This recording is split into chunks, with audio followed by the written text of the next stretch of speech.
Welcome back to Wolf Reports.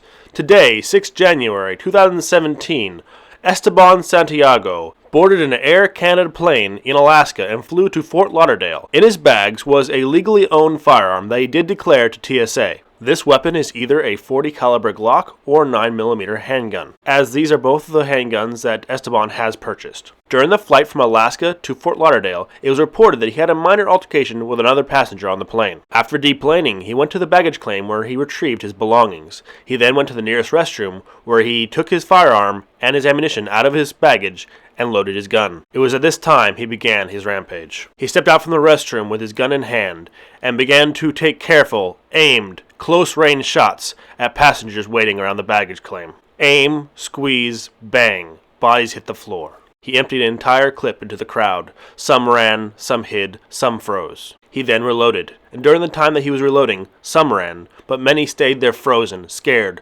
unable to do anything. Those persons, bewildered, ill-prepared, and scared, stood there as he loaded his next clip and pulled back the slide. He emptied his second clip into the crowd, killing 5 and seriously injuring 8 more. This all happened before the police could respond. The police did respond by locking down the airport and then searching for him. When they did find him, not far from the baggage claim that he had shot up, he surrendered and was taken into police custody. This appears to be a horrific and senseless crime, and naturally everyone is asking why. Many people's first thoughts is terrorism. However, Esteban Santiago is an American citizen and also a veteran of the U.S. military who served as an army engineer. He had no strange foreign travel to terrorist nations and seemed like an unlikely candidate for an ISIS insider. At this time, no terrorist group has claimed his actions, and he has claimed no terrorist group as his inspiration. I believe the explanation for why he has done what he's done lies not that far in the past. In 2007, he joined the Puerto Rico National Guard. During his enlistment, he had one deployment where he earned a campaign medal. After this, he served with the Army Reserve and then eventually joined the Alaska National Guard. On 16 August 2016, Santiago was administratively discharged from the Alaska National Guard for quote-unquote poor performance. I want to make a note here in his story that it is common practice when someone has psychological problems not to discharge them on the basis of a psychological issue. This is because there is a lot of administrative red tape around the process of discharging someone from the military due to mental issues. It's a lot easier and a lot less pain on the command to remove someone from the military based on poor performance than it is on their psychological issue that might be causing the poor performance. It is of course not good that this is a common practice, but I have a hunch this is probably what has happened here. And this is just an educated guess, because we won't know unless we're able to see his medical records, and we're not going to be able to see his medical records. From the time from 16 August 16 until now,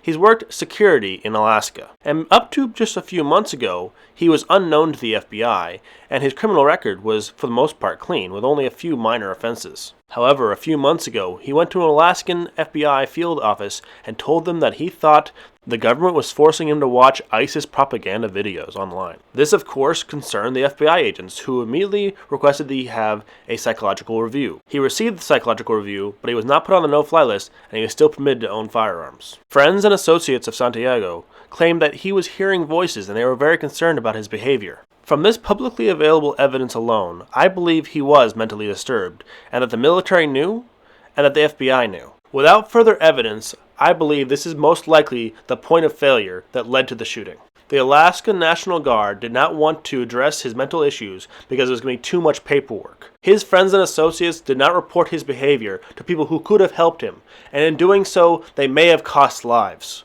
And possibly the most egregious, the FBI, when he came to their doorstep crying for help, they refused to take the correct actions that could have prevented this incident from happening. If you have an insane man who's hearing voices and who's watching ISIS propaganda videos, maybe you shouldn't let him fly on planes. I support gun ownership with very few restrictions, except for people who are mentally ill and those who have criminal backgrounds. This man was obviously mentally ill and should not have access to firearms, let alone he probably should not have been loose to the public. With the proper treatment, this man could have gotten from the military, he could have been safe to own a firearm. But without that treatment, he should never have been near a firearm. Because of this incident, just like every other incident like it, the left are going to say, we need to remove guns. They're going to say, if no one had guns, he couldn't have shot anybody. But he was the one who was being unsafe. Everyone else, if they had guns, they could have stopped him. When you make laws that restrict gun ownership, they only restrict gun ownership of the people who follow laws. So criminals will still have guns, but their would-be victims will have no way to defend themselves. Even if criminals can't get guns, they can use other weapons, like knives or trucks. Like in China, they have a huge amount of mass stabbings.